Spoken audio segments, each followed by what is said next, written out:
Hello and Assalamu Alaikum. This is Mughira Jaleel and you're watching Naramis. Hours after the US State Department officially labeled the Balochistan Liberation Army and its alias, the Majid Brigade, as a foreign terrorist organization, tragedy struck in the very heart of the Pakistan's troubled southwest. At Green Chowk in Qasima, Washouk district of Balochistan, militants ambushed a quick reaction force and a policeman. 9 soldiers, including Captain Asif, lost their lives. 6 others were wounded. Now, this was not just another tragic headline. It was a stark reminder of a deeper crisis, one that has been unfolding quietly but persistently. 2 of Pakistan's most strategically important provinces are wrestling with active militancy, and bit by bit, the state's control over these areas is continuously eroding. For over 2 decades, security forces have fought against militancy with mixed results. While certain tactical success have been achieved, these gains have largely resulted from almost exclusive dependence on military operations, leaving the underlying drivers of public discontent largely unaddressed.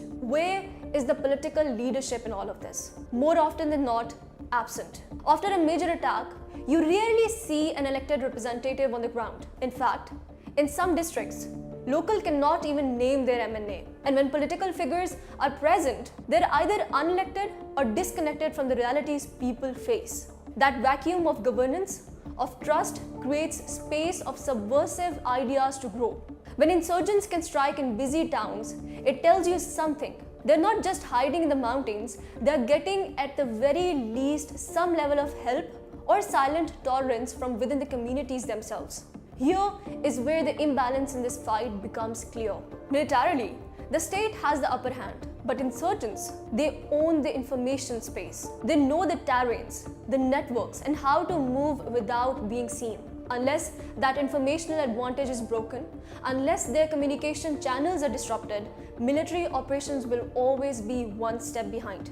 Pakistan's largest counter-terrorism drive in Balochistan, launched in November 2024, does not seem to have fully addressed this problem. And that is a warning sign, because defending an insurgency isn't just about chasing fighters, it's about cutting them off from the very cause that fuels them. That means tackling legitimate grievances, dismantling the ideology, and winning the trust of the people. In Balochistan, that has not happened.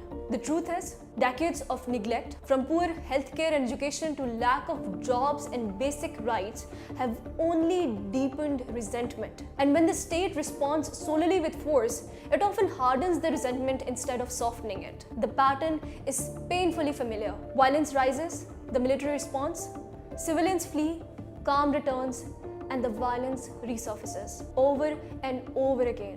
Breaking that cycle will take more than operations in the field. It will require a coordinated rethink involving civilian leaders, intelligence agencies, the military, and the local voices.